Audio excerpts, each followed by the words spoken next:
सर्वसामान्यांचा आवाज बेधडकपणे मांडणारा न्यूज चॅनल म्हणजेच बेधडक.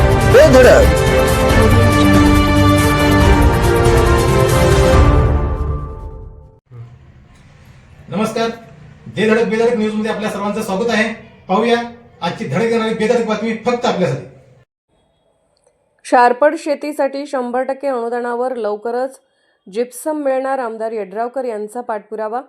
शिरोळ तालुक्यात मोठ्या प्रमाणात क्षारपड शेती असल्याने शेतकऱ्यांना 100% अनुदानावर जिप्सम उपलब्ध करून द्यावे अशी मागणी आमदार राजेंद्र पाटील यड्रावकर यांनी कृषी मंत्री दत्तात्रय भरणे यांच्याकडे केली होती.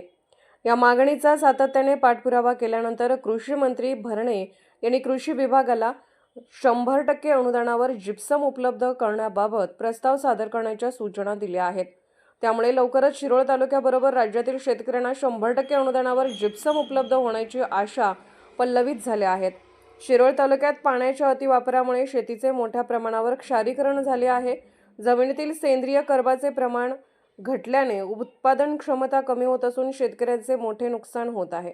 तालुक्यातील अनेक गावे क्षारपड समस्येने ग्रस्त असून जमिनीची सुपीकता पूर्ववत करण्यासाठी जिप्समचा वापर अत्यावश्यक ठरतो.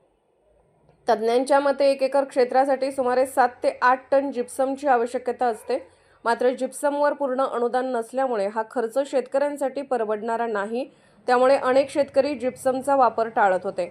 परिणामी जमिनीची गुणवत्ता अधिकच खालावत होती. ही परिस्थिती लक्षात घेऊन आमदार यड्रावकर यांनी कृषी मंत्र्यांकडे निवेदन देत शेतकऱ्यांना 100% अनुदानावर जिप्सम उपलब्ध करून देण्याची मागणी केली होती. या संदर्भात त्यांनी वारंवार मंत्रालय स्तरावर पाठपुरावा केला होता. या प्रयत्नांची दखल घेत कृषी मंत्री दत्तात्रय भरणे यांनी संबंधित कृषी विभागाला 100% अनुदानावर जिप्सम उपलब्ध करून देण्यासाठी प्रस्ताव तयार करण्याच्या सूचना दिल्या आहेत.